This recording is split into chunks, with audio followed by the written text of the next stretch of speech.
అన్నా ఎట్లుంది మన సిద్ధు జాక్ బేబీ? అన్నా నిజం చెప్తున్నాను అన్న, మన సిద్ధు జొన్నలగడ్డ గారి యాక్టింగ్ టిల్లు 1 టిల్లు స్క్వేర్ ని చూసి మామూలుగా ఈ స్లాంగే ఉంటదిలే, మన మన తెలంగాణ పిల్లోడే అంత యాక్టింగ్ లెవెల్ స్కిల్స్ కూడా ఏమున్నాయిలే అన్నట్టుగా అనిపించింది. కానీ అన్న సీరియస్ చెప్తున్నా, జాక్ ట్రైలర్ చూసినాక నెంబర్ 1 ఫ్యాన్ అన్న సిన్ను గడ్డ గారికి మాత్రం పక్కాగా చెప్తున్నా ఏం యాక్టింగ్ అన్నది.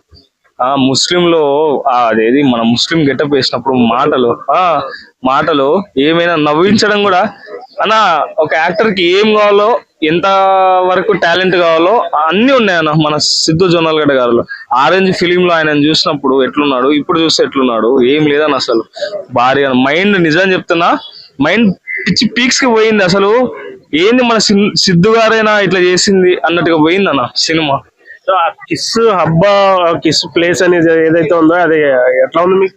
మన మన హైదరాబాద్ లోకల్ సరౌండింగ్స్ నుంచే కాబట్టి పాట కూడా మనం చూసినట్టయితే భాగ్యనగరం అనే పాట ఉంది కదా, వేరే లెవెల్ అన్న. అది ఎంతైనా సరే అన్న, మన సిద్ధు అయినా సరే, మన విశ్వక్సేన్ గారు అయినా సరే కాన్సెప్ట్ ఓరియంటెడ్ ఫిలిమ్స్ ఎక్కువ నమ్ముకుంటారు. అంటే ఇప్పుడు మన మీమర్స్ అందరూ గ్యాదర్ అయ్యి మన ఇంటరాక్షన్ జరిగినప్పుడు కూడా సిద్ధు గారితో అడిగినారు, ఎందుకు ఎప్పుడు ఒకే స్లాంగ్ లోనే చేసినారు, ఇప్పుడు ఏమైనా డిఫరెంట్ ఉండదు అంటే, ఈ క్యారెక్టర్ కి ఏది కావాలో అది చేసినా, మీరు చూసినప్పుడు తెలుస్తుంది నేను ఏందని చెప్పింది. కాబట్టి పక్కా ఈ క్యారెక్టర్ కి ఎంతైతే కావాలో అంత ఇచ్చి పడేసింది అన్న. వైష్ణవి ఎలా ఉంది బ్రో? హాటే కదా, ఎందుకంటే ఇప్పుడు మన హైదరాబాద్ అమ్మాయి, ఆమె కూడా మన పాత బస్తీ నుంచి పోయిన అమ్మాయి కాబట్టి ఆ రేంజ్ లో స్కోప్ ఇచ్చి, బేబీ మాత్రం వేరే లెవెల్ అన్న యాక్టింగ్. ఇది కూడా అట్లా ఉండొచ్చా ఏమైనా అది అని కూడా అడిగినప్పుడు తను ఒకే మాటే చెప్పింది, ఏ స్క్రిప్ట్ సెలెక్షన్ దానికి, నేను మాత్రం నాకు స్పెసిఫిక్ గా నాకు ఒక రోల్ ఇంపార్టెన్స్ ఉంది సినిమా కంటేనే చేస్తా, లేకపోతే చేయనని చెప్పింది. ఆ మాటకి మనం రెస్పెక్ట్ ఇవ్వాలా. ఈ ఫిలిం తన రోల్ ఎట్లుంటుందో మనం చూడాలి అన్న.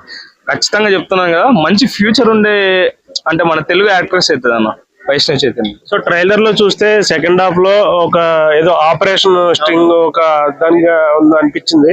సో లవర్ బాయ్ నుంచి ఒకేసారిగా అక్కడ దేశానికి సంబంధించిన ఆపరేషన్ స్టేజ్ కి వెళ్ళటం అంటే ఏమన్నా ఆడిగా అనిపించిందా? మనం బొమ్మరీలు భాస్కర్ మామూలు వ్యక్తి కాదని, ఆయన అందరు తక్కువ చేసి ఏదో సినిమాలు లవ్ స్టోరీస్ చేస్తారు, లవ్ స్టోరీ మీదనే ఎక్కువ డిపెండెంట్ అయ్యింటారు అని అనుకుంటాం. కాబట్టి ఈ సినిమా డిఫరెంట్ అన్న. అసలు ఎన్నోసార్లు అన్న సిద్ధు ఈ సినిమా గురించి చెప్పినప్పుడు మనం మీడియాలో చూస్తాం కాబట్టి చాలా సార్లు డిఫరెంట్ గా చెప్పాడు. స్టోరీయే డిఫరెంట్. మీకు ట్రైలర్ కానీ సినిమా కానీ చూసేంత వరకు ఈ స్టోరీ ఏందని ఎవరు జడ్జ్ చేయలేరని 1,00,000 సార్లు చెప్పింటారు. ఖచ్చితంగా ఈ ఫిలిం లో మాత్రం మనం ట్రైలర్ లో చూసింది కాకుండా ఖచ్చితంగా వేరేది కూడా కన్ఫర్మ్ ఉంటది. మనం చూసి మనం ఖచ్చితంగా ఎంటర్టైన్మెంట్ అయ్యే బయటకు వస్తాం. Okay bro, thank you.